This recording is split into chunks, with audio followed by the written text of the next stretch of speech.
अदुगी पांगल दो अदुगी महई दो कोई जो फंगदो ना मणिपुर लेते भाई से अकोई की पांगल से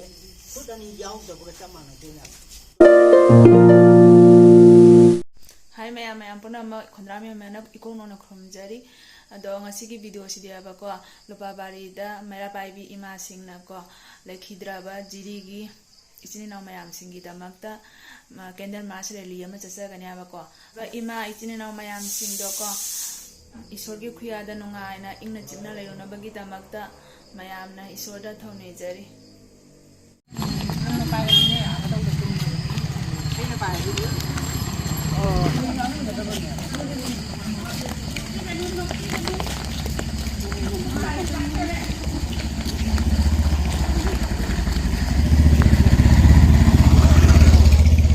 Mấy tựa xe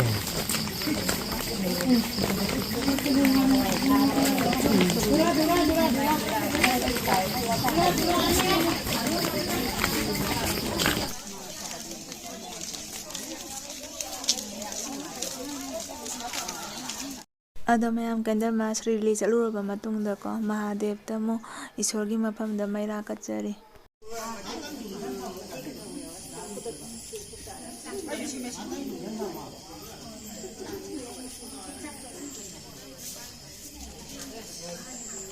शाम तक खंगे आकाशा तक खंगे मकम तोंगान बदा कोई लासना खुंदारी बसे कोई इपाई पुए हम जी मणिपुर ना तो मणिपुर तो इंना तकना मति मंगाना लैरगा अदुगी पांगल दो अदुगी महई दो कोई जो फंगदो ना मणिपुर लेते भाई से अकोई की पांगल से खुद अनी जाओ जब का चमान दे ना तो ngasi mayamna इमाइबेन mayamna candle march कोई मरम दी कई ना मणिपुर दा कुकीगा अचौबा लान हौरे अदुना मोई सिबो की अदुम योरगा अखोय मिते मचा खुंगापा अदुगी मारा लेजेद्रब कया मोन हातोकी बसे असिकी नुंगाय नेबो फनी अदगी कया अदगी खुंगापा कया अदि मफुं मरम नाय मोई सिंदुगी आत्मादो ईश्वरगी मया आदि मनाता भया तो सिकना इन लेगो इसा नातंग मेनी नमतंग है पर तुम इन नातंग लाइन सी अदुगा कका सुवा नातंग है मणिपुर आज जिरी सिगा कोई पूरी सिगी सोन मनुष्य से सोन वांगना कोई कसार एरिया जिरी की पूरी सिगे सोन वांगना मणिपुर एरिया सिंगा अदो जिरी दुसु असम मनुष्य जो मणिपुर की बाउंड्री मनुष्य ले अदो बेगरा की मणिपुर मनुष्य ले ना अदो आई अदुगा मणिपुर दा लेगदबा अखोगी इचिनाव इमाइंदोर मारा लेगदबा अदगी खुंगा पकाया से लेगदबा सिंदु मोगी आत्माना सोमया मना शांति होना लेना बना अखोई मुसे ईश्वर पुरादा इन तमना लेगबो सना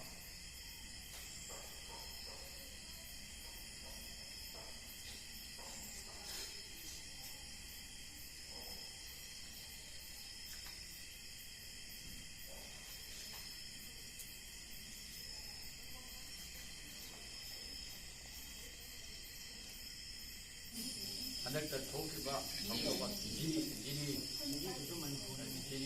बोरोगद्रा जगरादो थोकिबा थोदोगदो जेवा मरुगा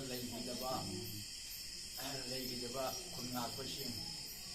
अदगी इमाइ कया आंगां तिदबा आंगां कया इबु मोना तमसिना मियासिना हासिबा मकोइसिंदोगी ओइना मरु ओइना मोइना लाइगी खुयादा माइजे खना तंतान माइजे खना लेगो इनोना मयाम कोई पुनति के लम तवना सकना नादे मो मासमा फमदा शोरिन फमदा कोई वरुण्य बनतन उपाय लेते और थोदो से कया कोइना कोई चंदो लेकादना मणिपुर दा लेगदोइबा हाइबसे